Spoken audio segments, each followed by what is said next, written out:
pulsar. Pulsión. Pulsión de radio. Un programa donde la cultura late y el inconsciente nunca falta a la cita. Conducción y producción, Gabriel Pulice, Florentina Gamarra y Diego Yaiche.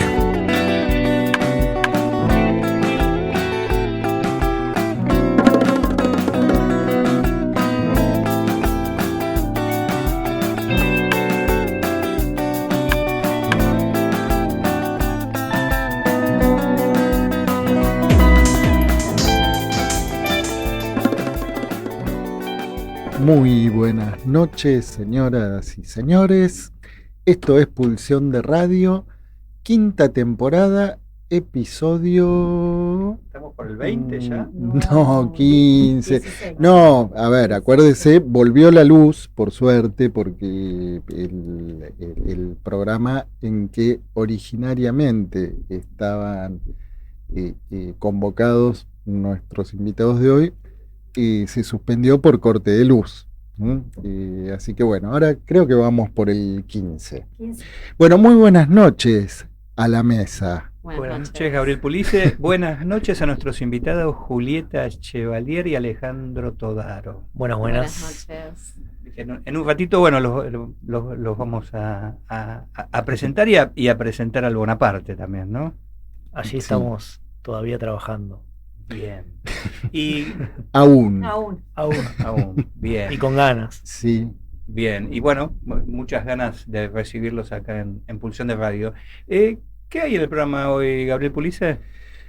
Bueno, qué pregunta, porque recién estuvimos un ratito y de paso le damos la bienvenida, ¿no? en su inclusión también al equipo de producción, a Leonardo Leibson, y porque hoy, además de todo lo que vamos a estar compartiendo en relación al Bonaparte, nos vamos a dejar llevar junto a Leonardo Leibson en las Crónicas Nómadas, nos vamos a dejar llevar por el canto de las sirenas. Bien, vuelven las Crónicas Nómadas a Pulsión de Radio. Sí, una columna tradicional, ¿no? Que, bueno, hace, no sé si la temporada anterior había quedado ahí en espera, y ahora, bueno, vuelve a Pulsión de Radio. Y nos vamos a Rosario también, porque hoy Germán Armando va a presentar de la editorial Otro Cauce una obra en 2 tomos de Omar Amorós, Hacia la segunda tópica. Primer tomo, Desecho y sostén.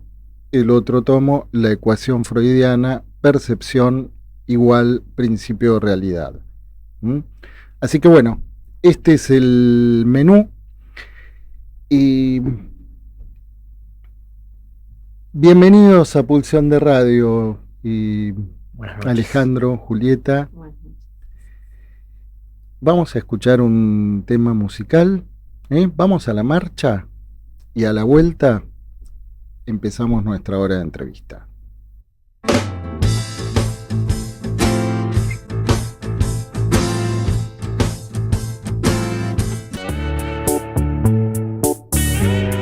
En Pulsión de Radio ya se viene la hora de entrevistas.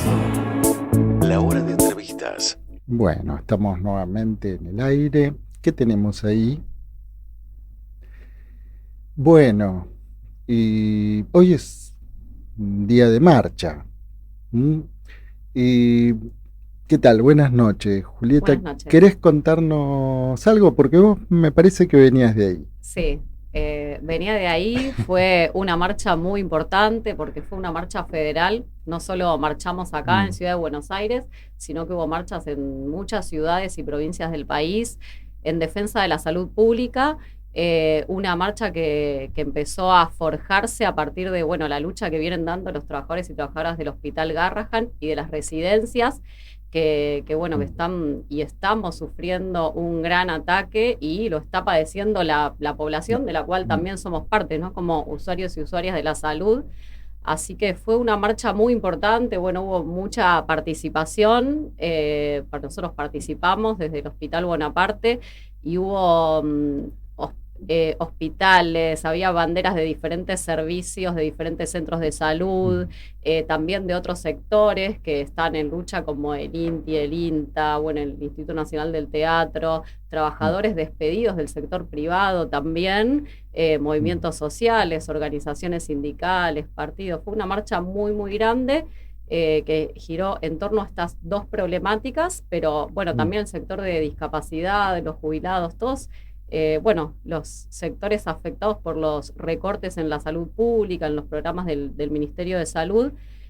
Así que bueno, esperamos que esta demostración, ¿no?, de que los trabajadores y trabajadoras de la salud estamos muy preocupados y no resistimos más recortes, ni despidos, ni, bueno, como sufrimos nosotros también, el recorte de la residencia, que para nosotros en el Hospital Bonaparte significó el cierre porque no ingresaron nuevos residentes este año y significa que cuando terminen de formarse los residentes que se están formando en salud mental, ya no va a haber profesionales especializados en lo que nosotros trabajamos, que es salud mental y consumos problemáticos. Y bueno, en el caso del Garrahan y de los otros hospitales significa la precarización de un montón de profesionales de diferentes disciplinas, médicas y no médicas, que forman parte del equipo de salud, y que ya no, bueno, se precariza la formación y se precariza el servicio de salud que se le brinda a la población, y es algo que, bueno, no queremos permitir. Está bueno, capaz no se sepa, el sistema de residencias de la salud porque capaz no se sabe mucho. Es un sistema de formación en servicio que tenemos todos quienes participamos y trabajamos en el sistema de salud, tanto público como privado, donde uno, después de que se recibe de la carrera que haya hecho, médico, enfermero, kinesiólogo, psicólogo, trabajador social, claro, psicólogo, musicoterapeuta, etcétera, como el nivel de complejidad de lo que hacemos es bastante importante, una forma de formarse, la única quizás, es mientras uno trabaja. Entonces uno se forma con alguien que ya está formado, pero en la práctica.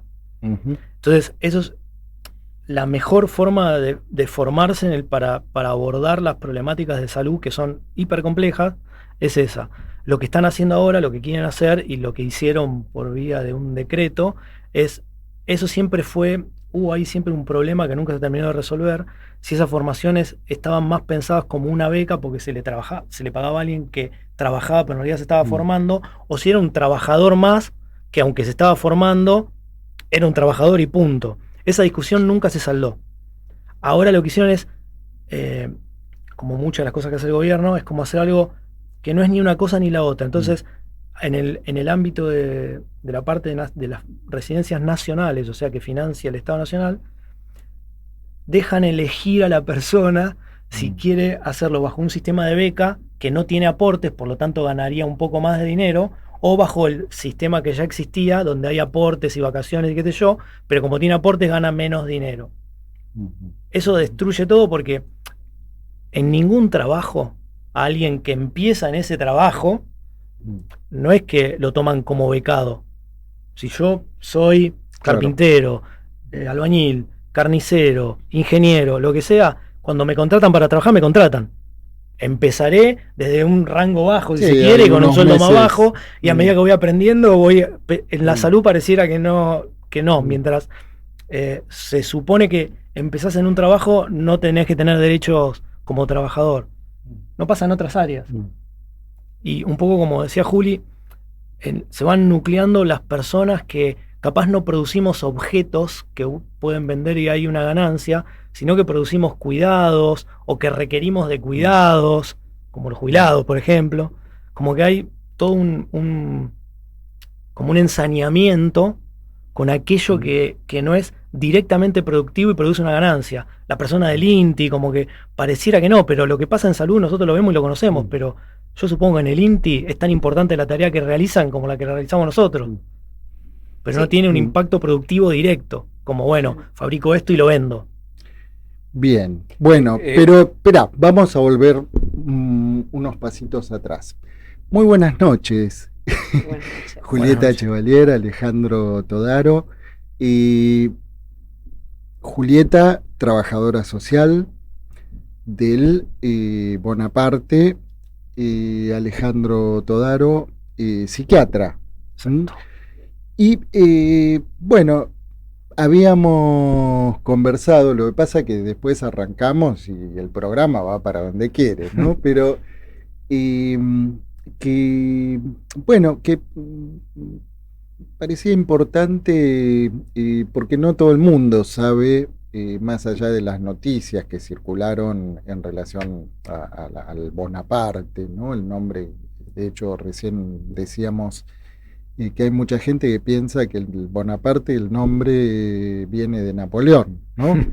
Y ahí nos estaban contando ciertos orígenes ligados a cuestiones militares, incluso, pero nada que ver con Napoleón Bonaparte. No. Pero queríamos presentar al Bonaparte, ¿no? Más allá de haberse convertido en una suerte de referencia, ¿no? de las marchas de la bronca. Y antes de eso, había un Bonaparte. Antes del Bonaparte había un... ¿Qué había antes del Bonaparte? No sé si era hospital o instituto, pero se llamaba Centro Nacional de Reeducación Social, Cenareso, que su origen era, ¿qué dijimos? Y en el 73 empezó a hacer el Cenareso. Antes era un hospital que en algún momento fue un hospital militar orientado a la parte de enfermedades infecciosas. Contábamos recién que en el patio del hospital hay un patio con un parque bastante lindo, será como 100 años tendrá. Hay un busto del doctor Finlay, que es un médico cubano que fue, no estoy seguro, pero muy probablemente haya sido el primer ministro de salud de la historia del planeta, con ese rango, en Cuba, creo que sí. Que se dedicó mucho al tratamiento de enfermedades, lo que hoy conocemos como enfermedades tropicales, que incluyen un montón de enfermedades como fuera el dengue, la fiebre amarilla.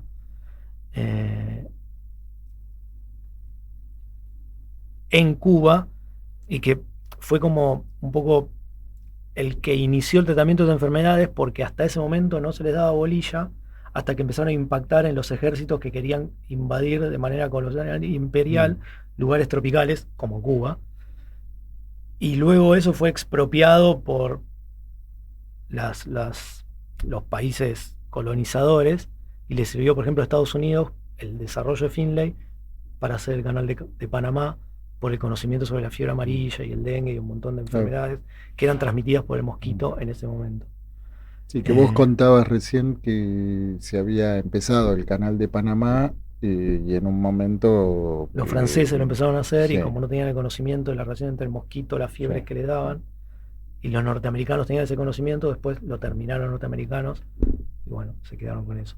Ahí se remontan los orígenes de nuestro hospital. Y te hago un paréntesis, Nora, que contás esto, porque en este decreto que fusiona y elimina muchos institutos y muchos sectores del Ministerio de Salud y de otros ministerios dedicados a generar la calidad de vida de la población, cierran el área que se dedicaba a las enfermedades tropicales. Y vos nombrás enfermedades como el dengue, como muchas que hoy nos están afectando. El dengue y el Chagas son enfermedades que afectan a la población argentina directamente, y que probablemente, por ejemplo, con el Chagas no va a haber, salvo Argentina y Brasil, muchos otros países, laboratorios, etcétera, interesados en producir algo que sirva para curar porque no en su delirio económico no van a encontrar que sea productivo ni no tiene rentabilidad. Se van a propagar enfermedades prevenibles y evitables. Sí, vos antes en relación a este ataque a las políticas de cuidado o a los agentes de estas políticas, decías esto, no tiene una incidencia productiva directa. Obviamente, este modelo económico no prioriza digamos, la producción, sino la timba financiera, ¿no? Entonces, en ese punto hasta uno puede decir, hay cierta coherencia, no necesitan trabajadores, digamos, ¿no? Entonces... Sí. Bueno, y estábamos en 1973. Ahí ¿no? se crea el Cenareso, Centro Nacional de Reeducación Social, y el hospital formaba parte del, en ese momento, Ministerio de Bienestar Social. Bienestar Social, a Bienestar cargo de Social. López Rega. Ese era el ministerio a cargo de López Rega, que es una de las curiosidades de la historia, ¿no? Que se cree un organismo, una institución destinada a la atención y tratamiento de lo que hoy llamamos problemáticas de consumo, bajo la espada de López Rega, por llamarlo de algún modo. Igualmente, son todas pistas de la historia, puede ser un centro nacional, como que en ese momento todavía sigue sucediendo, la cuestión del uso problemático de sustancias no estaba tan cercano a ser un problema de salud, era más visto como un problema más... Como una algo de la desviación de la norma, claro. El consumo como ¿no? Lo disruptivo, lo ilegal, digo, como que una cuestión de debilidad moral, no era algo cercano a un padecimiento de salud. Claro, estaba más cerca del crimen que del padecimiento. Ni siquiera estaba cerca de la salud mental en de lo parte. Ilegal, claro. Sí. Igual en ese momento era algo bastante moderno y ojo que el hospital tenía una pileta en ese momento, gimnasio, un montón de cosas y no era hospital. Sí. Tenía... Bueno, los trabajadores dedicados a los consumos y a la salud y a lo social, hay una tradición, ¿no? de lucha por ir hacia políticas más inclusivas, más humanizadas, digo, se crea bajo esa perspectiva, pero también va virando, ¿no? Decíamos, después pasa a ser parte del Ministerio de Salud, con esto que decía Ale, ¿no? Como cuestiones más inclusivas desde el punto de vista de los tratamientos, ¿no? Que haya una pileta, que se piense de alguna manera en la inclusión de esas personas, aunque no dejaba de estar bajo una lógica punitiva, eso se va abriendo. Bueno, una lógica punitiva con pileta de natación divertite, pero ameniza, ¿no? Y después, ¿qué pasó? ¿No? Porque ¿cómo se llega del Cenareso al Bonaparte? El otro hito quizás que hay, dos cosas. Lo otro que hay todavía actualmente en Argentina del lado público sobre adicciones es lo que se conoce como Cedronar, que es una Secretaría de Estado. Bueno, no sé si todavía sigue teniendo ese rango, qué sé yo, porque todo va cambiando. Entró al Ministerio de Salud, porque antes era independiente hasta este gobierno que fue incluida en el Ministerio de Salud. Bueno, ahí hay el mismo ejemplo. Estaba que por ya no fuera. Existe el Ministerio de Salud. El Ministerio de Salud sí, es uno de los que sobrevivió misteriosamente. En un momento con Macri fuimos secretaría, luego volvimos a ser ministerio. Pero Cedronar hasta este año o el año pasado estaba por fuera de la parte de salud y era una Secretaría de Estado con rango de Secretaría de Estado, como la CIDE, digamos, algo así. Porque en los 90 Estados Unidos tenía esa política de ser Secretarías de Estado encargadas al narcotráfico y la prevención del consumo en la misma cosa. Que ahí hay otra pista. Igualamos narcotráfico a el tratamiento o lo que sea. Después se lo sacaron narcotráfico y pusieron política de drogas. Pero... Y ahí fue como... Y no fue hace tanto todo esto. ¿Hace cuánto? Menos de 10 años, políticas de drogas, sí. Cedronar pasó al salud ahora, hace muy poco. Hace un año. Y el otro hito al que yo estaba nombrando empieza con, digamos, en el 2010 con la aprobación de la Ley Nacional de Salud Mental y Adicciones. Sí. Que ahí hubo una gran discusión de por qué aclaramos que es adicciones y adicciones está dentro del fenómeno de salud mental. Como que se decidió, ponemos adicciones precisamente para que se empiece a notar que está ahí adentro, porque si no queda dicho... Para visibilizar la inclusión. Claro, que es un problema de salud. Sí. Hay un artículo específico en la ley que explicita, ¿no? Como si evidentemente hacía falta decir que los consumos problemáticos son un problema más de salud mental y que las personas que atraviesan padecimientos de salud mental por consumos problemáticos pueden ser atendidas en cualquier centro de salud, en cualquier hospital, y bueno, a partir de eso empieza una adecuación de las instituciones de salud que que existían y existen en relación a poder incluir a esta población. Y en ese adecuamiento, el todavía Senareso, hasta el año 2012, pasa a ser, no sé si fue en el año 2013, hay como una nueva intervención, en un momento 2012. Hospital Nacional en Red, especializado en salud mental y adicciones, licenciada Laura Bonaparte. Bien. Sí. Recién ahí, Llega unos en años. el 2013, sí. Ese nombre está aprobado por ley. Otra Sí. pista. O sea, Sí. por Sí, eso sí. creo yo que se sigue conservando.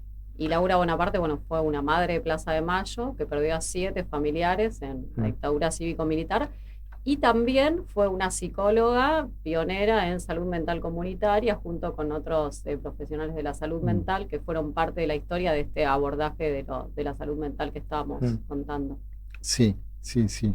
Bueno, que hablando de la psicología y la salud comunitaria, ayer, ¿no? Tuvimos una pérdida muy Sí. importante, ¿no? Que fue el fallecimiento de Emiliano Galende, ¿no?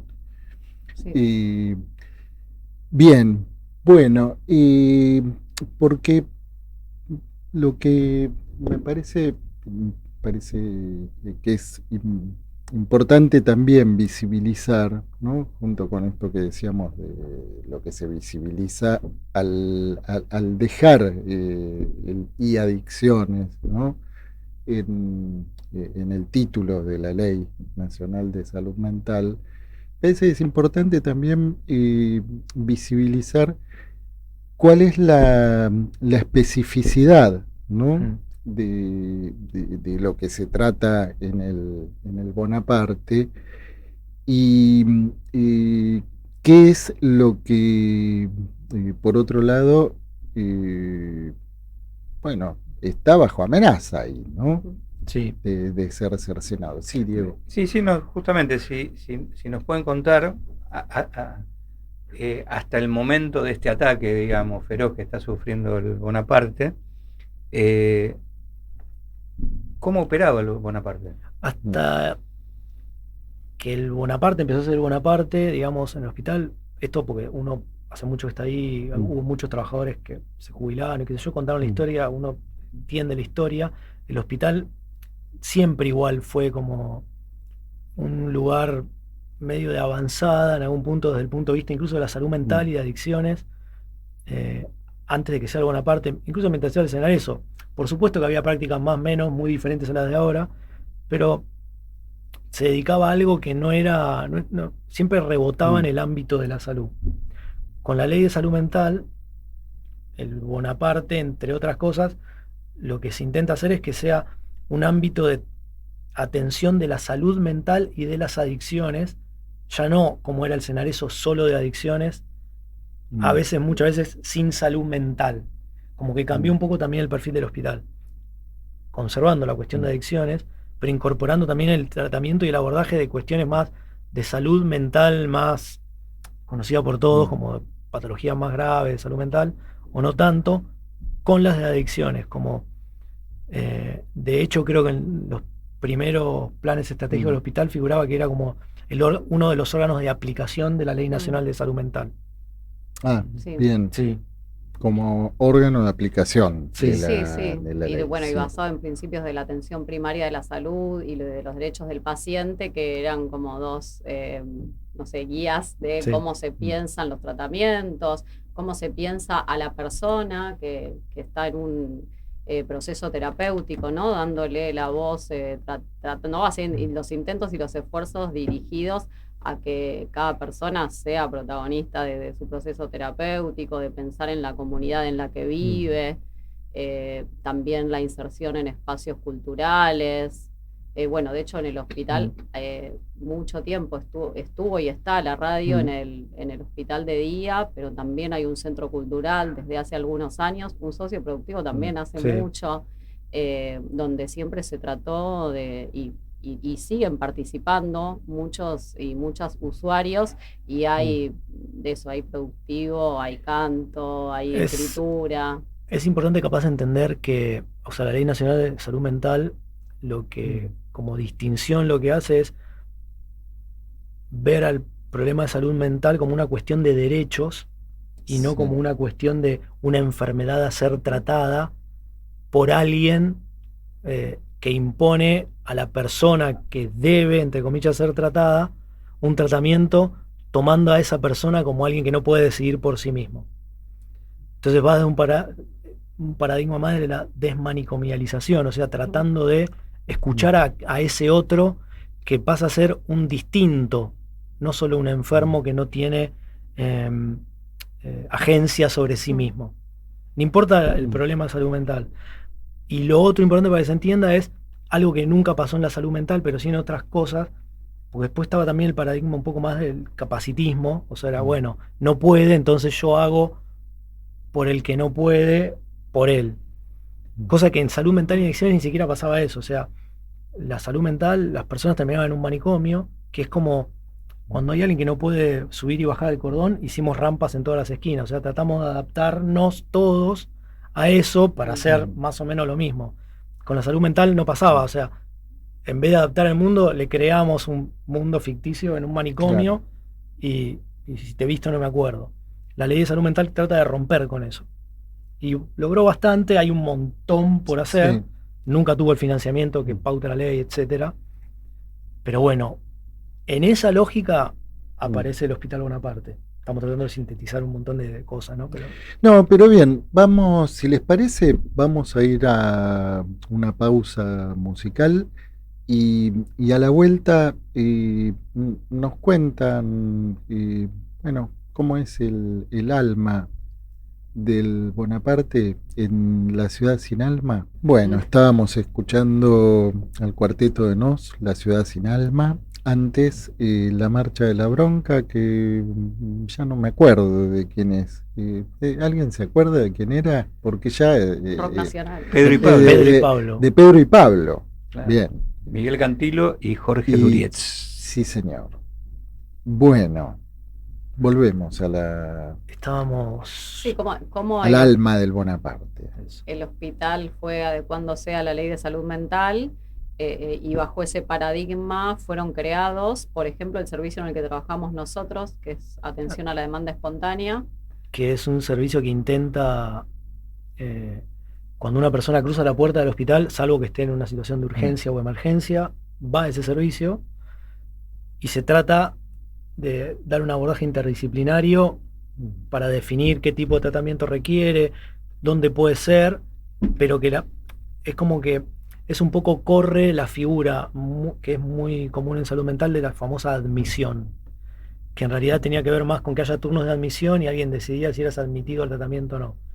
En cambio, en la atención a la demanda espontánea, lo que se intenta es dar una atención a ese problema de salud que trae la persona en ese momento y a partir de ahí orientarlo hacia otro servicio o el hospital mismo, pero que no sea solo un screening categorial de lo que le pasa a la persona y nada más, y bueno, si no tenés turno te conseguís en otro lado. Sí, y hablando de cosas que no se pueden monetizar, digo, esa primera escucha alivia también a la persona que está en una situación de padecimiento, pero que no está en una situación de urgencia para ir a una guardia de salud mental y tiene un lugar donde recibe una primera escucha y una orientación. Eso hace, bueno, es una de las cosas más importantes del En vez de que servicio. haya un cartelito, turnos de admisión tal día, tal hora, una vez por mes, en general, bueno, todavía se está intentando sostener, te atendía un psiquiatra, un trabajador social, o un psicólogo, o un enfermero, y equipos formados en cualquiera de esas variantes.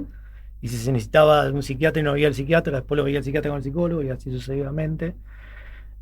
Otro lugar donde había ese servicio era el Garrahan, que hay todavía, un poco por las lógicas que tienen nuestros hospitales, que tienen cierto nivel de especialización, pero también para no dejar a la persona que terminó concurriendo sin nada. Como hay una lógica diferente de pensar el sistema de salud. Sí, la persona que está padeciendo va al lugar de mayor referencia, ¿no? Está, bueno, con esa urgencia. Sí, pero es cierto lo que, no me acuerdo, lo conversábamos recién antes en el bar o acá, pero esto de que en relación a la problemática de adicciones, bueno, hay cierto rechazo en particular y una pregunta fuerte respecto de qué se hace con esto, ¿no? ¿Qué hace que no sean tan fácilmente alojados en otros lugares, ¿no? O los servicios de psicopatología de los otros hospitales. En realidad hay, eh, por lo menos se escucha de parte de los familiares, de los mismos usuarios con esa problemática, la dificultad para encontrar un lugar en donde puedan ser alojados, bien recibidos, ¿no? Por eso me parece que hay ahí una prestación muy específica que se ofrece en el Bonaparte que no abunda, ¿no?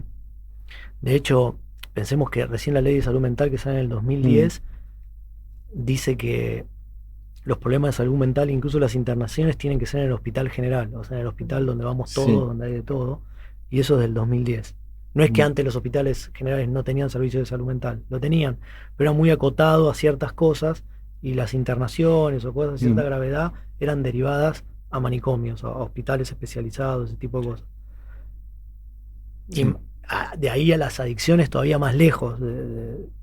Entonces el hospital viene un poco como también a mover ese avispero, o eso es lo que se pretendió, que la salud mental podía hacerse cargo de las adicciones, que a su vez la ley de salud mental decía que cualquier lugar de salud podía hacerse cargo de la salud mental y las adicciones, y lo hace con una lógica muy inclusiva e integral. Integral, esto que hablábamos, hay un centro cultural, hay hospital de día, que es como una especie de tratamiento ambulatorio, pero de mayor intensidad en tiempo, donde las personas concurren durante todo el día o mediodía, dependiendo de cómo están, con actividades y un montón de cosas. Sí, de hecho también, no sé, consultorios externos es un servicio más flexible que un consultorios externos tradicional, porque los usuarios y usuarias a veces acuden en otros horarios y son recibidos por alguien del equipo. Obviamente que también son cuestiones que se van tendiendo a ordenar, ¿no? No es que todo el tiempo, pero se trata desde todos los servicios de tener esa flexibilidad. Y bueno, también lo que hablábamos antes en esto de poder, digamos, participar de estas adecuaciones y de la aplicación de la ley de salud mental, el servicio el área de formación también se propuso durante todos estos años ser puente con otros lugares, otras provincias. Bueno, también el servicio de abordaje territorial, que después no vamos a expoliar, pero son de los servicios más atacados del hospital. Sí. Spoileemos un poco. Bueno, el servicio de abordaje territorial es un servicio que presta servicios por fuera del hospital. Hasta hace no sé cuánto, ya pasan tantas cosas. Y el primer ataque lo sufrimos en agosto del año pasado, del 2024, que es donde cerró el dispositivo de Isla Maciel, quedando, o sea, el hospital tenía que estaba asociado al dispositivo hospital. del hospital en Isla Maciel, que es un lugar en Avellaneda do Sul, donde íbamos trabajadores del hospital y atendíamos ahí, básicamente, y había un montón de actividades grupales, etcétera, para esa población y un montón de población de alrededor. Lo mismo sucedía en otros lugares de provincia de Buenos Aires, lugares poblaciones vulnerables. Sí, yo iba a José Cepaz, a José León Suárez, a una villa que estaba ahí, y atendíamos en un lugar del Hogar de Cristo. Otros compañeros iban a La Matanza, a otros lugares, y también ahí había como dispositivos de salud que se generaban por un día como actividades claro, como una posta, pero eran sostenidas en el tiempo. Yo tenía personas que veía en José León Suárez, no porque no haya otras cosas, sino porque el hospital, bueno, se daba eso, y conectábamos también con servicios de salud de ahí, y eso generaba algo a la larga entre el hospital, el servicio de salud de José León Suárez y así. Voy a hacer una pregunta así, tipo abogado del diablo, ¿no? Me voy a poner la peluca por un segundo, ¿no? ¿Para qué sirve todo eso? Y bueno, sí, ¿No? ¿Sirve para algo? Y nosotros entendemos que mejora la calidad de vida de las personas, que una persona que atraviesa un padecimiento de salud mental, que atraviesa consumos problemáticos, si es recibida y acompañada por un equipo interdisciplinario, si el proceso terapéutico se da de manera que pueda sostenerlo, ir también desarrollando otras actividades de su vida cotidiana que se ven afectadas cuando existen estos padecimientos. Bueno, eso previene situaciones más graves. Nosotros creemos que es muy importante. Nosotros ahora estamos describiendo algunos servicios de adultos y adultas, pero también hay un servicio de niños, niñas y adolescentes. Nosotros atendíamos no me acuerdo del porcentaje, pero un alto porcentaje de la población LGTBIQ, no solo de Ciudad de Buenos Aires, porque ya sabemos que es una población que sufre discriminación en muchos servicios que no están con la formación y con las adecuaciones para poder acompañarles. Y bueno, creemos que eso mejora. Yo te lo podría contestar más del lado del libertario. ¿Para qué sirve todo eso? Y bueno, qué sé yo, hay menos personas que te van a robar. Podría decir eso, pero no es eso, en realidad. Aunque sí, la desactivación de los servicios de salud y de los servicios de desarrollo social hace que haya más violencia, más exclusión. Como que las personas con las que trabajamos es como una intersección entre problemas de salud mental, problemas de adicciones y muchos años de vulneración social, económica y todo eso. Sí, que concentran una carga de malestar, una carga de muchas cosas que en la medida en que se pueden tratar además las adicciones y reencauzar pasan a tener un valor nosotros también. Creemos que el tipo de tratamiento que brindamos y con todas las disciplinas con las que contamos en el hospital es un tratamiento deseable para cualquier persona, ¿no? Cualquiera de nosotros que tenga un padecimiento también debería poder acceder. Por eso se dice que es un modelo o una referencia. Entonces, es muy importante para nosotros brindarlo en la salud pública, donde accedan personas sin ningún tipo de cobertura, pero también queremos que esto se amplíe. Además, se da todavía, dentro de lo que podemos, una atención integral que no es fácil de encontrar por el nivel de formación de las personas que están en el hospital, también porque había musicoterapeutas, terapia ocupacional, terapistas ocupacionales, un montón de cosas que se requieren porque el nivel de complejidad es grande. Debería estar en todos lados eso disponible. Y por ejemplo, nuestro hospital es un hospital lindo, está pintado. Yo nunca vi un paciente del hospital escribir en una pared. ¿Cierto? Y si recorren nuestro hospital, no demos ideas. Es muy lindo. No, yo confío. Lo tuvimos que pintar en octubre, pero bueno, era una causa de Yo confío en los pacientes plenamente, pero los baños no están escritos, ¿eh? Y si uno se pusiera en prejuicioso, vienen personas que uno capaz le tiene miedo. Y no dan miedo, porque personas que tienen un problema. Y eso es por eso atacaron eso también. Porque es un lugar que estaba funcionando bien, no estaba funcionando mal. Ahora quiero aprovechar para las mentiras que se dijeron ellos mismos en los medios. A ver, que había 39 consultorios, pueden ir cualquiera. Invito a los que están viendo a que vengan a contar los 39 consultorios dónde están. Todas mentiras directas. Obviamente que la capacidad de fuego en los medios, nosotros que vamos a contestar, porque como, bueno, sos ladrón. No soy ladrón. ¿Qué queda ahí? El que grita más fuerte. Y el otro no se escucha. Un poco pasó eso. Y después, bueno, lo mismo pasa con el Garraham. Sí, a ver, que hay ñoquis que después no están. Pero el hospital tenía una raigambre, por eso tanta defensa también de un montón de instituciones, de organizaciones, los mismos pacientes. Nosotros no inventamos nada, acá se juntó un montón de gente espontáneamente, porque además yo me acuerdo, en octubre, cuando fue la primera vez que cerraron la guardia, a la noche empezó a caer gente al hospital. Y sin ningún tipo de planificación ni nada. Empezó a salir en los medios gente, que esto, que aquello. Usuarios y organizaciones también con las que trabajamos en el día a día, ¿no? Con personas que por ahí vienen a acompañar a usuarios. ¿Qué organizaciones, Julieta? Y no quiero ser mala. Vamos a decir las que nos acordamos, que no se enoje nadie. Porque, bueno, el Hogar Frida que da el Hogar Frida que está a 2 cuadras. No tan distintes. No tan distintes, yo no fui. Proyecto 7. Puentes, que es Fundación Puentes. Red Puentes. Red Puentes. Y seguro hay más, Nos van a disculpas a matar. todos, pero son toda gente que trabaja, Las asambleas barriales, todas, no las vamos a nombrar porque Sí. son muchas. Pero... gente que da una mano desde diferentes lugares, con diferentes intenciones, con diferentes visiones políticas, Y Ale y les jubilades.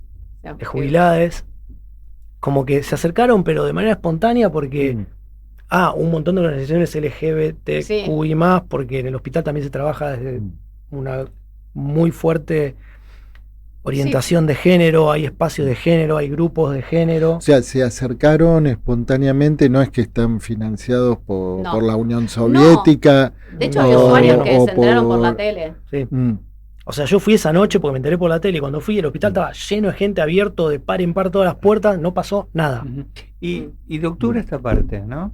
Y ¿qué ha estado pasando y qué es lo que está pasando ahora?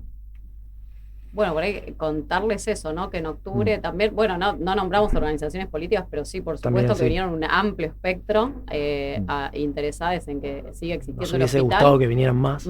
Y que sigan viniendo. Lo que pasó es que, bueno, en principio se impidió el cierre, pero después entramos en la reestructuración que significó, nosotros íbamos viendo durante esos meses lo que significaba, que era como el recorte de los servicios de a poco, o intentos o reformas, y después derivó en el despido de 200 trabajadores en enero. El 15 de enero, Sí. que no es una fecha... Todos sabemos lo que pasa en enero Sí. en Argentina, sí. la mayoría de la gente está de vacaciones.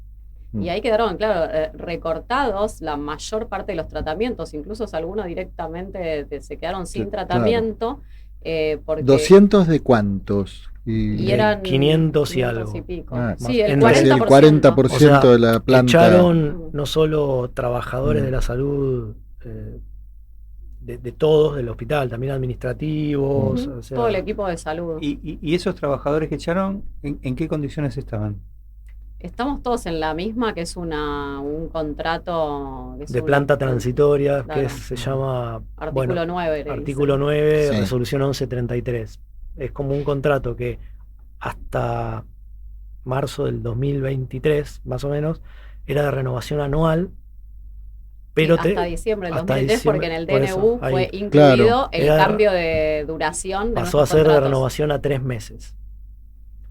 Sí tenía vacaciones pagas, o sea, no era de monotributo. Era Claro, como tiene cosa- una trampa. Y la pregunta punta, esta No los indemnizaron. precarización, ¿no? Porque efectivamente, es ¿no? una precarización. Digamos, esta situación de precarización, ¿venía desde antes? Sí. Sí. Históricamente ahí tendríamos que hacer historia, pero la verdad que en nuestro hospital deben quedar en este momento trabajadores de planta, no sé si 20, pero no empezó ahora esto, porque de hecho los que son de planta deberían haber entrado en los 90 máximo, Sí, sí. y muy pocos. Sí, la mayor parte estamos en este nivel de precariedad que uno no lo percibe en el día a día, ¿no? Al tener vacaciones, aguinaldo, Claro. obra social, pero al ser contratos de renovación anual y que también tiene una cláusula que se puede prescindir en cualquier momento del año, o sea, te pueden rescindir el contrato sin ningún tipo de indemnización Algo- ni explicación. Esto es importante, ¿no? Porque Claro. digo, vos antes hiciste esta observación respecto a la ley de salud mental, ¿no? Que nunca estuvo el financiamiento de la ley, No. ¿no? O sea, se planteó una ley recontra de avanzada. Y la ley plantea el financiamiento también. Exactamente, ¿no? Como un montón de leyes, ¿no? O sea, en muchas áreas ha pasado esto, que se ha hecho, digamos, ampliaciones de derecho y leyes de avanzada, Ujú. pero después, digamos, no se respaldaron. Y para respaldar hay que respaldar económicamente. O sea, Sí. ¿no? Si no, y por ahí aparece, me parece, tu comentario, nos gustaría que las organizaciones políticas estén más, ¿no? Porque efectivamente ha faltado un respaldo político en firme respecto a estas cuestiones, ¿no? Entonces, digo, para situar esto de que también este ataque, digamos, feroz es posible, porque la precarización de la salud empezó hace muchos años. Sí. Porque además pasa algo, nosotros trabajamos en un hospital que es de avanzada y siempre contó con recursos. Yo me formé en salud mental, soy psiquiatra, hice la residencia, fui jefe de residentes en el Hospital Eva Perón de San Martín, que es un hospital provincial de agudos, que es un gran hospital, pero comparado al Bonaparte, yo fui a hacer un pasaje en Río de Janeiro, estuve trabajando 3 meses y después fui al Bonaparte y dije, upa, esto existe en Argentina, y es un lugar donde yo me formé y agradezco haberme formado en el Eva Perón, pero a nivel de un montón de cosas, el resto de la salud en Argentina, esto no empezó hoy, digamos, hoy está atacado certeramente, pero es una discusión que muchos, de un lugar más militante o activista, venimos sosteniendo desde hace mucho. Sí, no hubiera sido tan fácil de desarmar si hubiéramos estado todos siendo trabajadores de planta. Exacto. Sí, sí. Bueno, entonces, 15 de enero, el 40% de la planta del hospital. Antes, con esto de los 3 meses, un montón de gente se empezó a ir del hospital. Y con el congelamiento de los con salarios. El congelamiento de los salarios y los contratos por 3 meses, ya había una sangría muy grande. Por ejemplo, psiquiatras, enfermeros faltan un montón en el hospital desde mucho antes del 15 de enero o incluso del primer ataque de se empezó a erosionar, claro. ¿no? Sí. Exacto. Y después lo otro, que cuando se van los equipos, las personas se van, salen los medios del hospital, lo cierran, qué sé yo, un montón de nuestros pacientes dejaron de venir, porque no es tan fácil para un paciente de salud mental o de salud mental y adicciones sostener un tratamiento. Si nos ponemos sinceros, no es muy fácil para ninguno de nosotros. ¿Cuántos de nosotros sabe que no tiene que comer esto, no hacer aquello, ir al médico cada tanto, y no lo hacemos? Imaginemos si además tenemos un problema de salud mental, un problema de consumo problemático, y encima no tenemos ni recursos para venir de, no sé, de Lugano, de Seiza, de cualquier lado, una vez por semana, porque nosotros sí veíamos a los pacientes muy seguido, porque también estaban los recursos para eso. Sí. Ahora, de hecho, nos están empezando a limitar la posibilidad de tener más entrevistas. De tener más entrevistas, la frecuencia, etc. Se está interviniendo sobre la modalidad de las prácticas. Sí. Sí, las agendas, la duración de las entrevistas. Bueno, con esto, ¿no? Los despidos despidieron a muchos, como decíamos antes, psicólogos, terapistas ocupacionales, musicoterapeutas, enfermeros, psiquiatras, trabajadoras sociales. Y más profesionales del equipo de salud, bueno, médicos generalistas, profesionales que trabajan en el servicio de comunicación. Con todo ese recorte, también el servicio que nosotros brindamos está empobrecido, está recortado y bueno, tiende más a hacer esa prestación más acotada, que es un poco a lo que apuntan desde la intervención. Desde la intervención. ¿Cuál es la intervención? ¿Quién es el interventor? Tuvimos varios. El director, Cristian Baldino, hay que decirlo, es el director que estaba cuando fueron los despidos. O sea que es el responsable político de los 200 despidos del Hospital Bonaparte. Y para arriba también. Dijo que no, porque dijo que los había hecho Mazarajian, que es el funcionario que está a cargo de los hospitales nacionales y es el que les mandó un mail a nuestros compañeros, porque también hay que decir eso. Nadie les habló, eso se hizo en todos los organismos del Estado. Sí. Incluso por WhatsApp. Bueno, a ellos les llegó un mail. Y después vino Mariano Piroso, que es neurocirujano, que lo tuvimos todos estos meses de interventor. En un hospital de salud mental. Sí. Dejó a la neuromotosierra, bromeábamos. Y ahora tenemos al esteticista motosierra de Gisela Braco. Gisela, no sabía. Porque él se fue al Garrahan. O sea, como premio. O sea, venían a hacer los despidos del Sommer en enero, del Hospital Nacional Sommer en Rodríguez. Hizo, no recuerdo si eran 120 o 150 despidos, que fueron 3 días antes de que nuestros despidos. Esto es el neurocirujano. Sí. Después vino al Bonaparte, estuvo todos estos meses. Haciendo lo que él dijo que era la normalización del hospital, que era hacerlo funcionar de este modo que estábamos describiendo. Y la semana pasada nos enteramos que se iba del hospital a formar parte de la dirección del Garrahan. O sea, tampoco sin formación en pediatría. Podemos suponer lo que le espera al Garrahan. Vamos a tratar de que no, vamos a hacer todo lo posible. Vamos a confiar en que... Es importante resaltar que el hospital nuestro, nosotros estamos tratando de trabajar lo mejor posible como siempre, donde podemos. Por ejemplo, esto ya venía de antes del primer interventor de Baldino. En los consultorios externos, que deben ser 8, no 39, pusieron computadoras de repente. porque la intención que ellos tienen, no sé si tenían, es que mientras atendemos, escribamos la historia clínica para atender más, porque después uno no escribe la Después historia no hay clínica tiempo después. para escribir. Algo básico, yo en salud mental no tengo un salud mentalometría. Ujú. Lo que tengo para hacer con la persona es hablar, que me escuche, escucharlo, que sienta que estoy a disposición de escucharlo y que me interesa. No soy un comisario en una comisaría que mientras le hablo va tipeando. Porque eso es como, no sé, bueno, como si a un clínico le sacara el estetoscopio, qué sé yo, no sé. Lo único que tengo es ver, escuchar, saludar, estar a disposición del otro. Eso no se hace a través de una computadora mientras escribo. Eso es como, las computadoras están ahí y no las usó nadie. Sí. Son como un monumento a la resistencia, si se quiere, por ahora. ¿Será que los neurocirujanos, bueno, trabajan con cuerpos dormidos? Bueno, hemos llegado al final de nuestra hora de entrevista. ¿Quieren agregar algo muy brevecito, como a modo de despedida y cierre? Yo quiero agregar que a partir de todo esto en el hospital se organizaron un grupo de trabajadores un poco más intensos. Juli es una representante importante de ellos, que si bien todos cuando pasa algo vamos estando, hay un grupo de trabajadores que en principio fue la asamblea, sigue sosteniendo día a día y alrededor de ellos se mantiene como el fueguito encendido de todo esto, de esta lucha del Bonaparte. Que tenemos un Instagram que es en lucha del Bonaparte.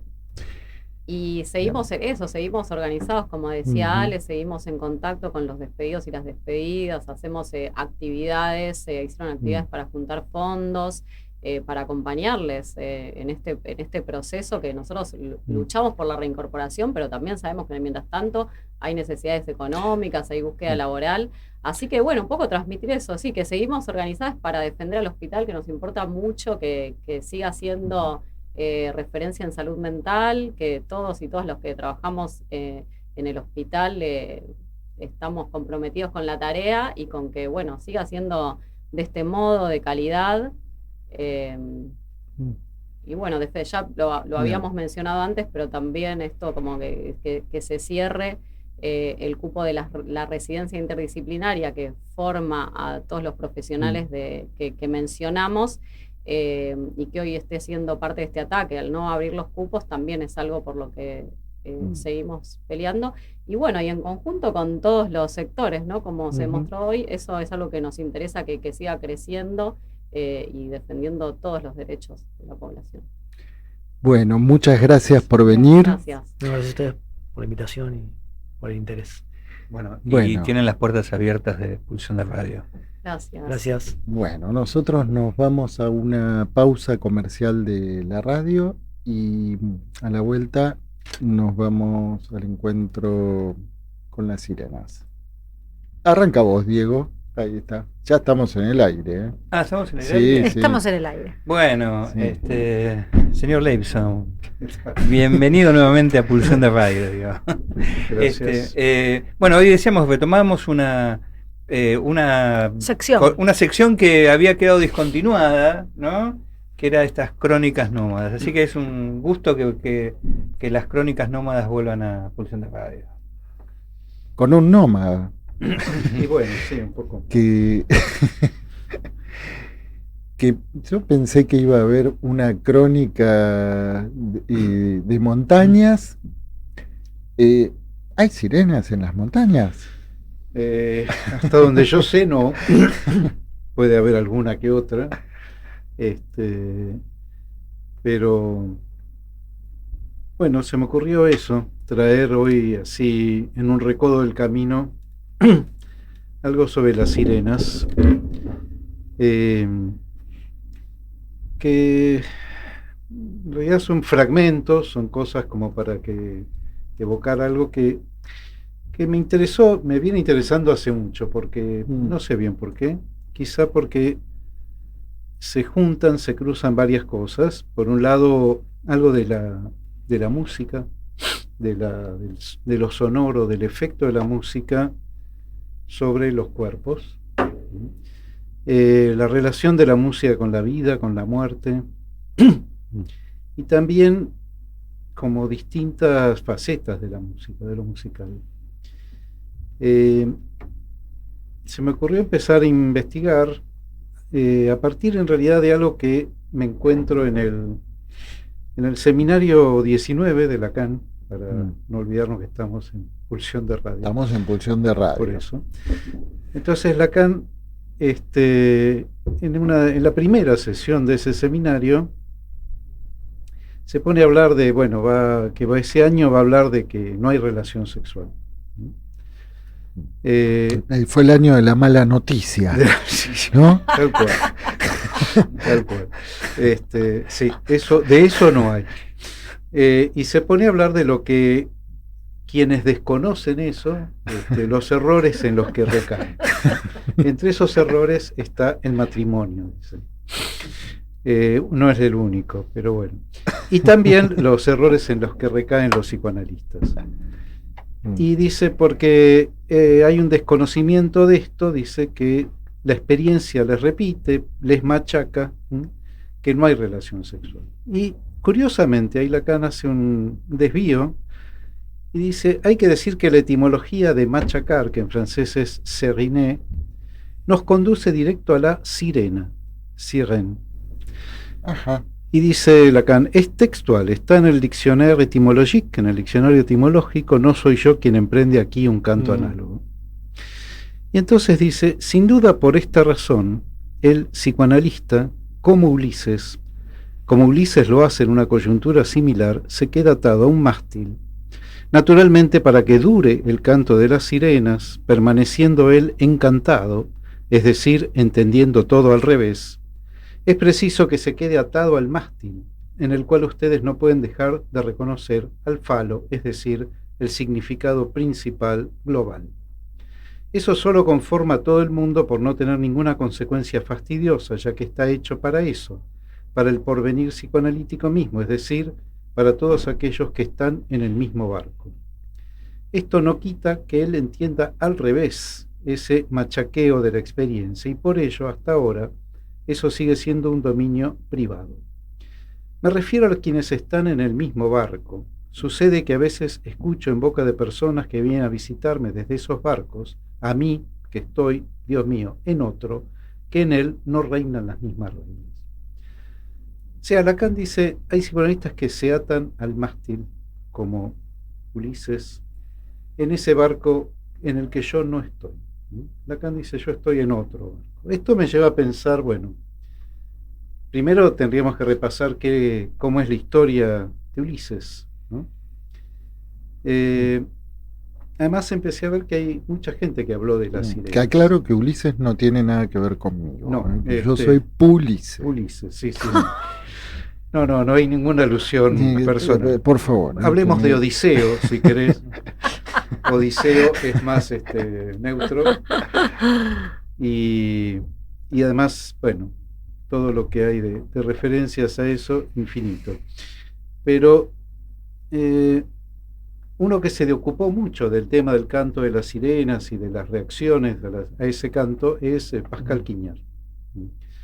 Por un lado tiene en su libro El odio a la música, tiene un capítulo entero dedicado al canto de las sirenas, pero además tiene un libro que escribe sobre otro personaje, porque esto me parece interesante, cómo hay distintos modos de responder o de reaccionar a lo que las sirenas quieren hacer. La primera es la historia conocida, más conocida de Ulises, y Pascal Quignard lo cuenta así. Al regresar del país de los muertos, Ulises costea la isla de las sirenas. Antes había estado con Circe, con la hechicera Circe, que era también una cantora y que también tenía una figura de pájaro. Circe lo había alertado a Ulises, diciéndole que el canto agudo y penetrante de las sirenas atrae y enlaza en el embrujo a quienes lo escuchan. La isla de las sirenas es un prado húmedo, cubierto de osamentas y carnes corrompidas. Por ello, los hombres de Ulises deben tener ambas orejas taponadas con cera, y solo Ulises puede conservar las orejas destapadas a condición de ser atado 3 veces con cuerdas al mástil. 3 veces porque le atan las manos, las piernas y el torso. Cada vez que Ulises pida que lo desaten, los marineros, 2 marineros especiales que estaban destinados a eso, tenían que ir a reforzar los nudos. Y entonces Circe le dice, entonces podrá escuchar lo que ningún mortal ha oído sin morir, los gritos canto de las sirenas. ¿Quiénes eran las sirenas? Eran unas criaturas que aparecen también en muchos relatos, incluso en el Purgatorio de Dante. Hay una figura que es la sirena en singular, que en realidad, la sirenita como la conocemos actualmente es esa mujer, mitad mujer, que mitad... está en la Sí, calle en Corrientes, la calle Corrientes, el espectáculo, en y este justo momento. me contaba un análisis. Así es. Pero la figura original de la sirena era una criatura mitad ave, mitad pájaro y mitad mujer. O sea, con cara de mujer y pechos de mujer, pero el cuerpo era un pájaro, era un ave. Unas aves a las que parece que habían entrado en una disputa con las musas, en un torneo musical con las musas, habían perdido y el castigo era que le habían arrancado muchas de sus plumas, entonces no podían volar. No podían volar, pero podían cantar. ¿Qué hacían las sirenas? Cuando pasaba un barco por ahí cerca, el canto atraía irresistiblemente a los navegantes. Pero los navegantes que eran atraídos por ese canto iban a morir en esa isla, por eso es una isla cubierta de osamentas. Ulises quiere saber, Odiseo, quiere conocer cómo es ese canto que nadie ha escuchado sin morir. Y bueno, pasa eso, se hace atar al mástil. Lo curioso que nadie sabe muy bien, dice Quiñares, cómo es que después que pasó la isla y que pasó el canto, cómo es que le dice a los marineros que lo desaten, y efectivamente lo desatan, porque el pacto que tenía que cada vez que él pidiera que lo desataran, tenían que ir a reforzar los nudos. ¿Cuál era la palabra clave? Y sí, no sé, pará. Debía haber un password. ¿No? Tenía que haber algún convenio ahí. Pulgar para arriba, pulgar para abajo. No podía porque estaba todo atado. Bueno, lo interesante que señala Quiñar es que la primera vez que la forma análisis, la palabra que se traduce como análisis, aparece en el mundo griego, se sitúa justamente en esta parte de la Odisea, donde Ulises es desatado, anelizan, de sus ataduras por estos 2 marineros cuyos oídos están taponados con cera. Y dice Quiñar, de este modo el primer análisis catalogado representa el instante en que son desatados los nudos que atan a Ulises, una vez pasado sin morir el lazo de las atadoras, de las sirenas. Es interesante que el atar y el desatar tenga que ver con algo de esto, con pasar una prueba, con quedar desatado de ese mástil al que Lacan dice, ciertos analistas se atan para entender lo que no entienden, para creer que entienden lo que no entienden. Ahora bien, hay otra versión, que es otro personaje, otra versión distinta de lo que pasa con la sirena. Que ya no es Ulises. No, es otro. No es Odiseo. Te puedo hacer una pregunta, una curiosidad, ¿no? Sí. Lateral. Y ¿cómo pasan las sirenas de mitad cuerpo de ave a al pez? Sí, a las que conocemos, no. a las que conocemos, Sí, a las que andan sí. ahora. A la sirenita de Andersen, por ejemplo. Claro. No, de eso no sé. Nadie sabe cómo mutaron. Sí. Siempre fue la mitad de la parte de arriba del cuerpo de mujer y la parte de abajo eso animal. Se mantiene constante, la parte de arriba. Sí, lo que pasa es que es curioso porque la sirena de Andersen es una sirena silenciosa. Justamente que en el cuento de Andersen, la sirenita que quiere salir a la tierra, porque no conocemos la historia, porque se enamora del príncipe, logra que le den las piernas, pero a cambio de las piernas se queda sin voz. Sí. Es muda. Pero esa ya es, moderna. pececita, ya es Sí, sí. mitad pez. Sí, esa ya es pez. Sí. No sé, pero cuando se hace la transformación, la verdad que no. Eso no lo averigüé, lo averiguo. Bueno, si le quiero pedimos a la audiencia en que... en el próximo nomadismo.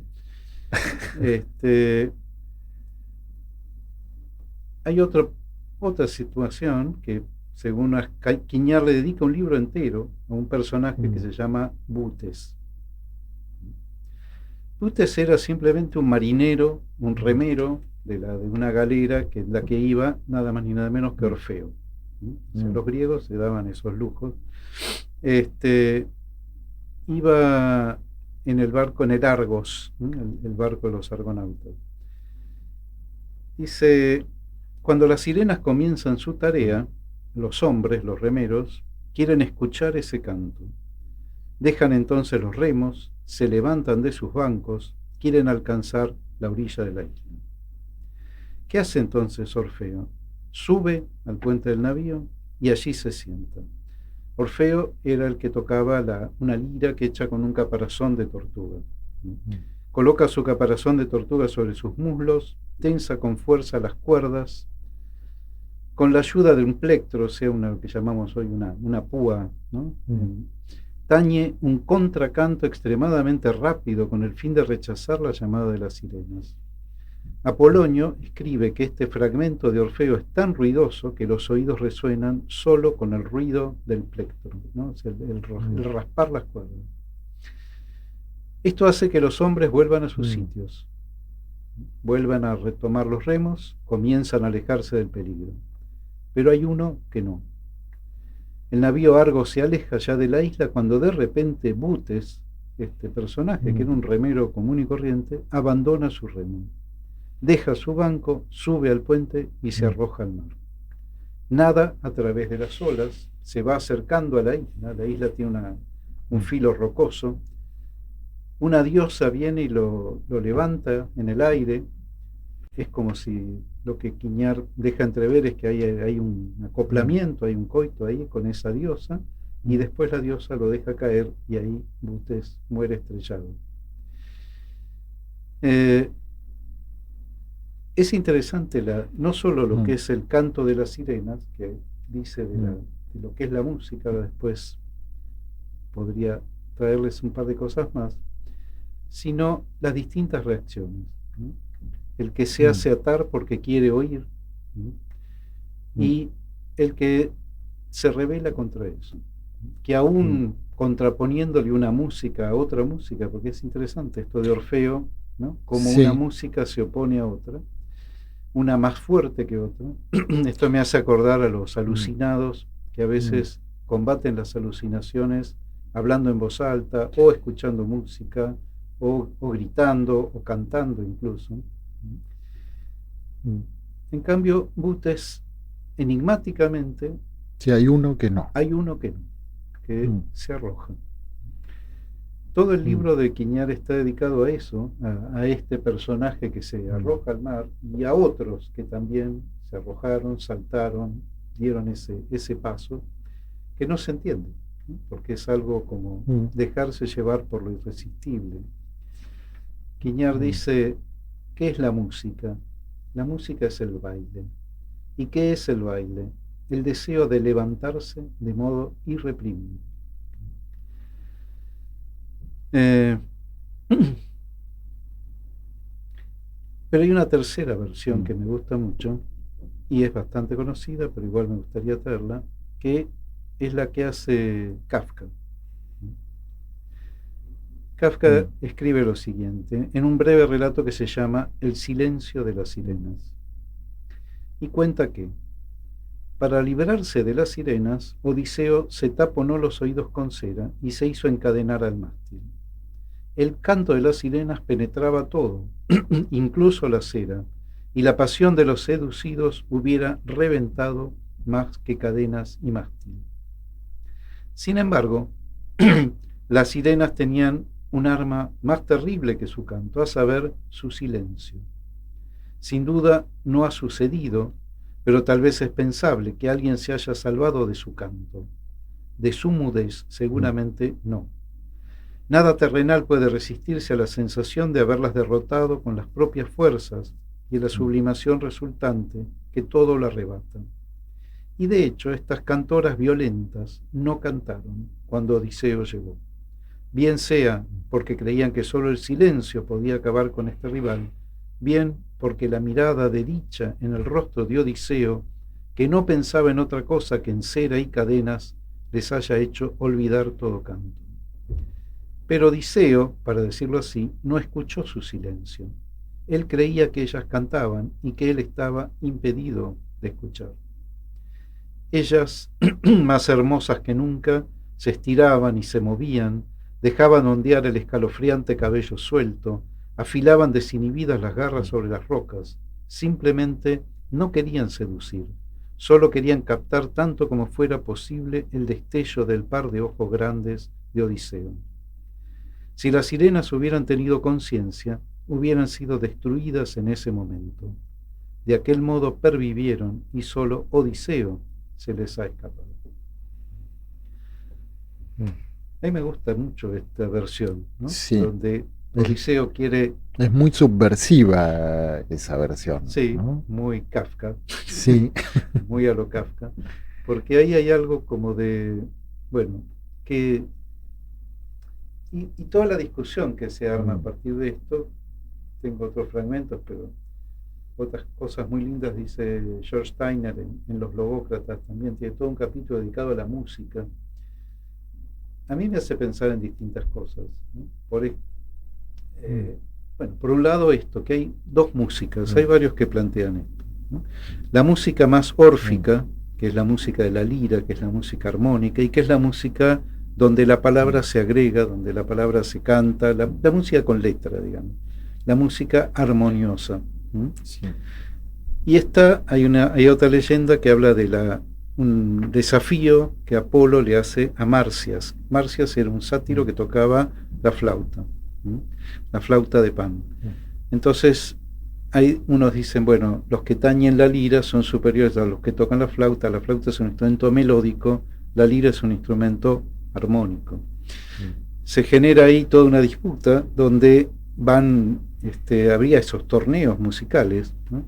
Y donde van ellos como, bueno, tirándose cada uno un desafío y el otro lo responde, hasta que Apolo le dice, bueno, yo puedo tocar con mi lira si la pongo al revés. ¿Vos podés? Es como los raperos, sí, ¿no? Sí, tal cual, como el duelo de gallo. Como el duelo, sí. Eso con los payadores o los... Claro. Bueno, es una práctica, parece muy, muy antigua. Y Marcias no puede tocar la flauta al revés. Entonces queda derrotado. ¿Qué hace Apolo con Marcias? Lo ata contra un árbol y lo desolla vivo. Y expone su piel y queda su piel expuesta ahí. O sea, no se andaban con chiquitas. No andaban los dioses. Y a ver, vos comenzaste esta crónica, ¿no? Con esta, no sé si llamarlo puya de Lacan, de que él no estaba subido a ese barco, ¿no? Pero, a ver, imaginemos, ¿no? Estaba subido a otro barco que no tenía mástil, Lacan estaba en la isla, era una de las sirenas. Sí, a mí me da la impresión tiene algo de sirena, ¿no? No, eso, que Lacan está más del lado de la sirena que del lado de estos suertes de pseudo Ulises que se atan al mástil del sentido, ¿no? Porque tiene que ver con eso, Además, ¿y por qué del lado de las sirenas? Porque a lo que a mí me lleva es a preguntarme algo que está un poco trabajado, pero no mucho.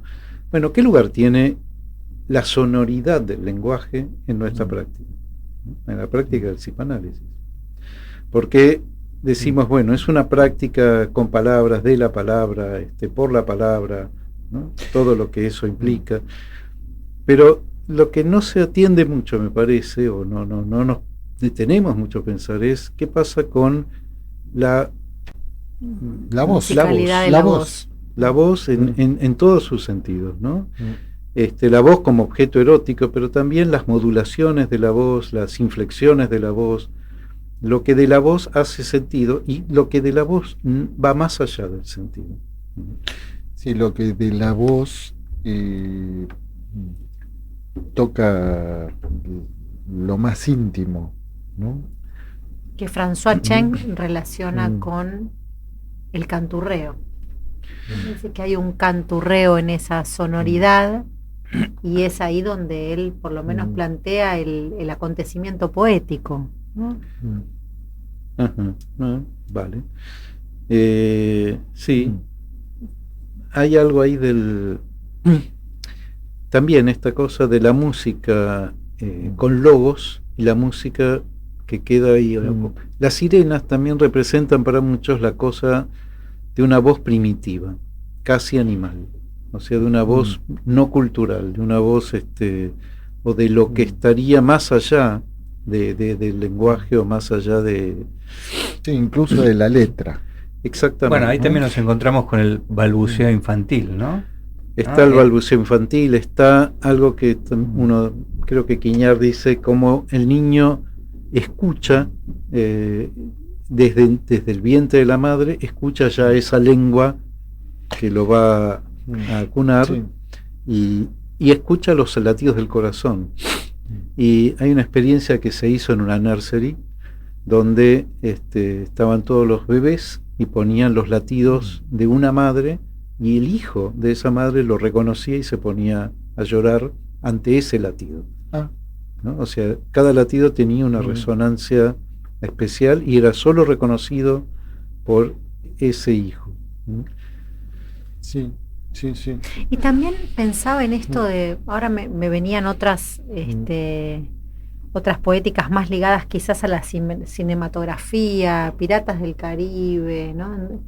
Donde hay algún punto que las sirenas señalan una juntura, un traspaso de un plano a otro, que si se va uno dejando llevar por ese sonido puede llegar a cambiar de un mundo a otro, ¿no? Como cierto pasaje, como abandonar ese mundo del entendimiento y de pronto a través de ese sonido ser cooptados, donde los personajes van pasando como a otra dimensión, ¿no? Como que hay algo... un entendimiento otro, ¿no? Como que hay algo que además atrae desde otro lugar, ¿no?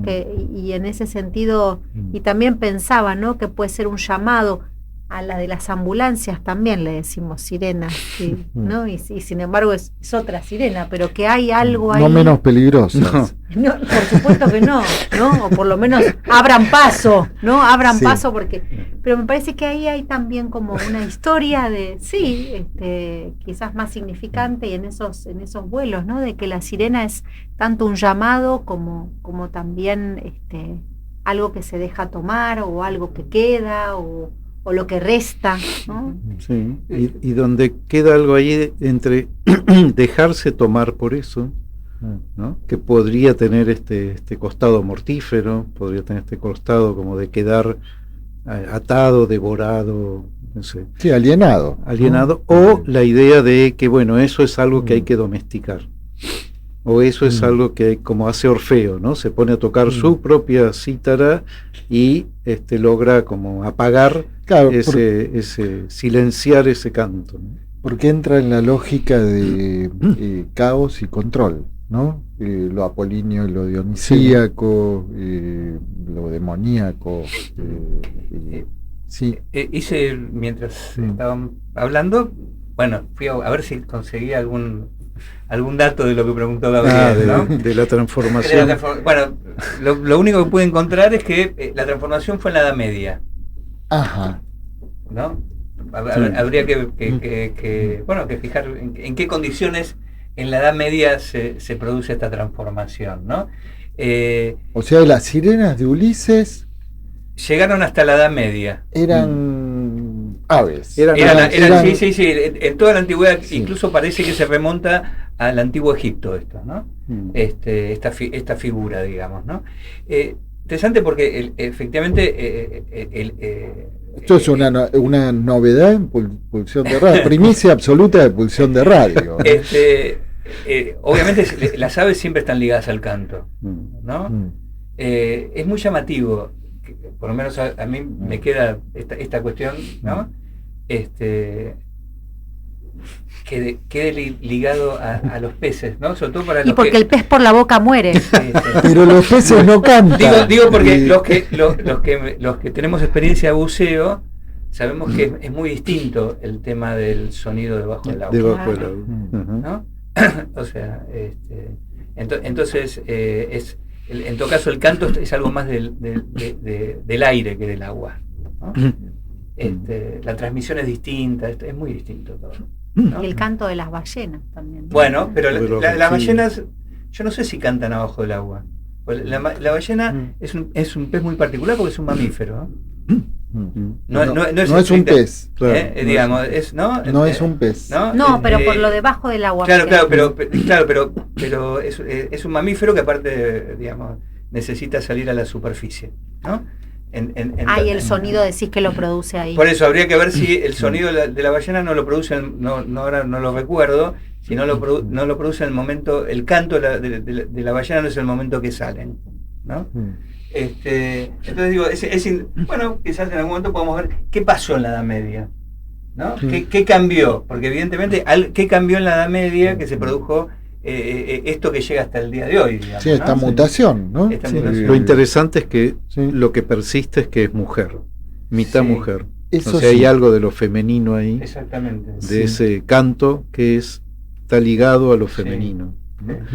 Después también hay La Vuelta de la Vuelta, que es un cuadro de Magritte, donde es el pez, mitad pez arriba y mitad humano abajo. No sé si mujer u hombre, pero pero está invertido la animalidad es en la cabeza, no en la parte inferior. Pero lo femenino se mantiene, ¿no? Las que atrapan son ellas. Siempre son ellas. Digo, porque Lacan además está hablando de eso, no hay relación. Yo preventivamente digo, corre por cuenta del columnista, esta última apreciación. Y yo no quiero tener problemas con la audiencia. Y bueno, pero Leonardo, realmente de lo más interesante, el canto de las sirenas, con el que reinauguramos esta sección, ¿no? De las crónicas nómadas. Y yo les propongo, vamos al agua, y a la vuelta nos quedan unos minutitos como para hacer un cierre, y después nos vamos a Rosario a escuchar la presentación de Germán Armando. En Pulsión de Radio ya se viene El Rincón de los Libreros, la columna que en tu biblioteca no puede faltar. Bueno, antes de ir al Rincón de los Libreros, les cuento, estábamos escuchando a Soda Stereo del álbum Canción Animal, Hombre al Agua. Y bueno, Leonardo, ¿querés agregar algo más a esta bonita fábula de las... Sí, bueno, me parece que esto es lo más interesante, lo que abre a lo que sugiere, ¿no? Por eso quería traerlo. Me parece que es una excursión hacia esta cuestión de lo sonoro en nuestra práctica, ¿no? En nuestra vida, pero también en nuestra práctica, porque si hay algo que no queda duda es que la música toca el cuerpo. Bien. Leonardo, te esperaremos en próximas crónicas nómadas en Pulsión de Radio. Con todo gusto, con todo gusto. Sí, bienvenido entonces al equipo de producción también, ¿sí? Una alegría. Bueno, y ahora sí, vamos por el agua, a Rosario, ¿no? Como el salmón, contra de la corriente. y bueno, y vamos a escuchar a Germán Armando en la presentación de un libro que son dos. Vamos con vamos con el audio y bueno, lo escuchamos. Muy buenas noches, amigos de Pulsión de Radio. La alegría de siempre de poder saludarlos desde Rosario. Germán del Juguete Rabioso Libros. Un abrazo muy grande a la mesa, Florentina, Diego, Gabriel y por supuesto a toda la audiencia. Como siempre, la intención es compartirles las novedades editoriales vinculadas con el psicoanálisis que han tenido lugar en estos días en la ciudad de Rosario. Y en ese sentido tenemos una novedad destacable y recargada. Vamos a hablar hoy del trabajo de Omar Amorós, un destacado médico y analista rosarino, de quien se acaba de editar Hacia la Segunda Tópica. Pero no se trata de uno, sino de dos libros que recogen clases sobre el tema que impartió Omar en dos seminarios, algo apartados en el tiempo. En el primer caso, bajo el título Desecho y Sostén, se recoge un curso del año 2016, y en el segundo caso, bajo el título de La ecuación freudiana, percepción igual principio de realidad, sí, un trabajo ya muy cercano del año 2022. Los libros fueron editados por la editorial Otro Cauce, de aquí de la ciudad de Rosario, y vamos a conversar un ratito con Juan Gonela, uno de los dos editores, junto a Andrés Palavecino, para hablar de estos dos libros de Omar y también para hablar un poco de Otro Cauce, de las actividades que vienen desarrollando y de lo que tienen entre manos para este segundo semestre. Muy buenas noches, Juan, te saludo y te agradezco muchísimo este tiempo. Y bueno, vamos hacia la segunda tópica, de la mano de Omar Amorós. Tenemos en primer lugar, como decíamos, este curso del año 2016, Desecho y Sostén. ¿Con qué nos vamos a encontrar ahí? Hola Germán, gracias a vos por esta invitación, estas preguntas, y también a Pulsión de Radio por el espacio. Bueno, Hacia la Segunda Tópica es el nombre de la publicación que está compuesta por dos seminarios de Omar Amorós, uno Desecho y Sostén y el otro La ecuación freudiana.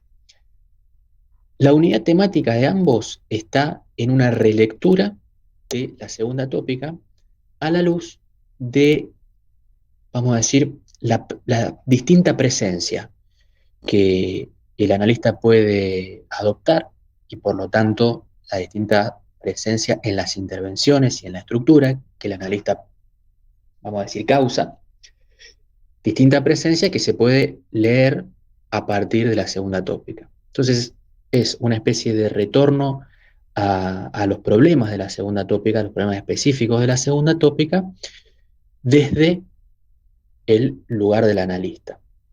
En este primer libro, Desecho y Sostén, hay algunas cuestiones. Primero, el título obviamente es un título que hace eco con el texto de Winnicott, Interpretación y Sostén. Y en todo caso, los lectores podrán encontrar una tensión entre el lugar de la interpretación y el lugar del desecho como distintas operaciones que en todo caso el analista promueve o sostiene. Sabemos el lugar que tuvo la interpretación como modelo en la primera tópica, sabemos los límites que Freud experimenta, por ejemplo, a partir de su lectura de la melancolía, a partir de los textos sobre los tipos de carácter, etcétera, donde se va armando otra manera de el trabajo analítico. Entonces, ese primer libro está situado allí. Bien, y entonces el segundo volumen de Hacia la Segunda Tópica, La ecuación freudiana, percepción igual principio de realidad, un curso sí más reciente, y fueron 8 reuniones que se desarrollaron en Otro Cauce propiamente. Entonces, ¿qué nos vamos a encontrar acá? ¿Cómo se complementa con el anterior? Sí, bueno, como te decía, tanto en uno como otro hay una continuidad en temática, hay una continuidad en el horizonte de investigación. En el horizonte de investigación principalmente. Este segundo libro, que es un seminario más reciente, Bueno, vamos a decir, a trabajar las resistencias y las adopciones paradójicas de la segunda tópica en Lacan, trabajando fuertemente a partir del ejemplo, del caso, de la ilustración que Lacan hace de los sesos frescos de Ernest Christ, de esa viñeta. Digo, caso, ilustración, etcétera, porque justamente lo interesante es el trabajo que va haciendo Amorós, es decir, en las distintas apariciones que tiene eso en el texto de Lacan, y a su vez, bueno, ¿qué han dicho otros analistas sobre eso? ¿Qué ha dicho el propio Chris? Demás, ¿no? Entonces, ahí se puede ver se puede leer, mejor dicho, lo que Amorós llama una escisión teórica en Lacan, que a él le interesa investigar conjuntamente con la lectura, bueno, de Winnicott, que ya estaba presente desde el seminario anterior. Yo te decía hace un ratito esto de desecho y sostén e interpretación y sostén, que es el texto de Winnicott. Entonces, bueno, hay una presencia de Winnicott, hay una presencia de Klein, ¿no? Donde en cada uno de ellos, lo interesante, en cada uno de los textos de ellos, los testimonios de ellos, lo que es interesante es cómo retoman cada uno a su manera los problemas de Freud. Buenísimo, Juan. Bueno, lo que quisiéramos para cerrar esta conversación es saber un poco qué tienen previsto para este segundo semestre que se inicia, en lo que tiene que ver con novedades editoriales, pero también quizá en lo que otro cauce se viene constituyendo como espacio de formación o de intercambio de experiencia entre profesionales. Decíamos antes que el segundo volumen de Hacia la Segunda Tópica surge de un curso realizado allí mismo, pero sabemos, hemos visto muchas actividades en articulación, incluso con analistas de la ciudad de Buenos Aires, como la gente de Inconmensurables, Edgardo Jaimovich. Bueno, vienen desarrollando toda una agenda de encuentros para la discusión de textos. A lo mejor hay algo que ya tengan confirmado de eso que se pueda compartir con la audiencia, o lo que vos nos quieras comentar. Claro, sí, yo te decía, me quedé pensando, yo te decía que retomaban los problemas de Freud, pero bueno, retoman los problemas de Freud a la luz de los desafíos que el analista encuentra a cada momento en su práctica, que me parece que eso es lo interesante que tiene el trabajo teórico vinculado al psicoanálisis. Y con respecto a eso, bueno, las propuestas de otro cauce para este segundo semestre te las voy comentando de la siguiente forma. Por un lado, ahora el 9 de agosto, junto con un grupo de colegas de Buenos Aires, que vos decías inconmensurables, con Edgardo Imovich, vamos a organizar acá en Rosario una reunión en torno al libro de Carlos Curi, Estética de lo Pulsional, donde lo que nos interesa es volver a plantear el problema de la sublimación, no solo en la obra de arte, sino sobre todo en el espacio analítico.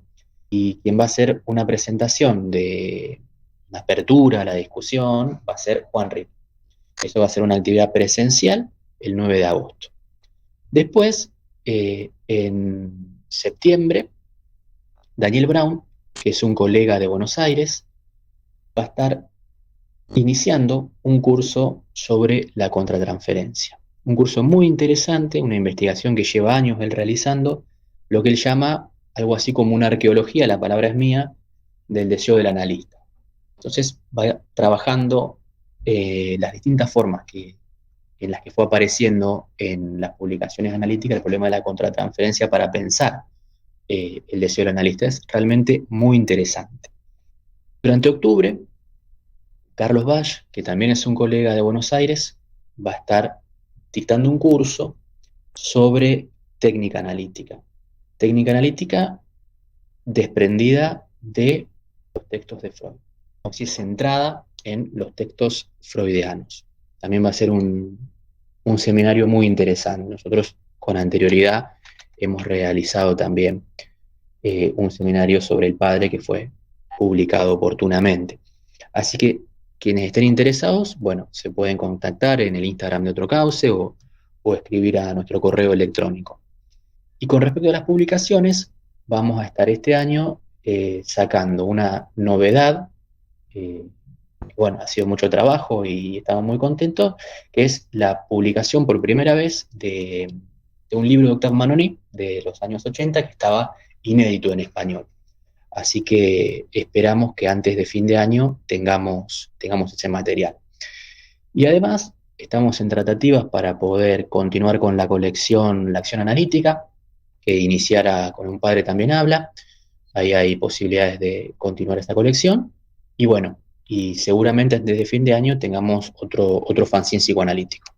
Así que bueno, les agradezco nuevamente, espero no haberme extendido mucho y quedamos en contacto para cualquier comunicación. Excelente, Juan. Los agradecidos, por supuesto que somos nosotros. Te mandamos un abrazo muy grande y en breve ya esperamos encontrarnos con estas novedades de Otro Cauce que nos estás comentando. Bueno, y de esta manera cerramos nuestra participación desde acá, desde la ciudad de Rosario. Un abrazo muy grande a la mesa de Pulsión de Radio, a toda su audiencia y decirles hasta la próxima.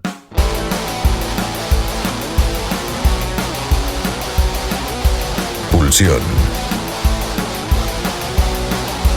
Pulsión de Radio.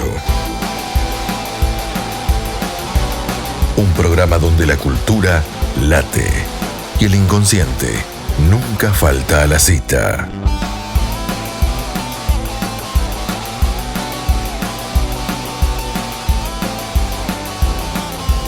Nos volvemos a encontrar el próximo jueves de 22 a 24, aquí en la RZ.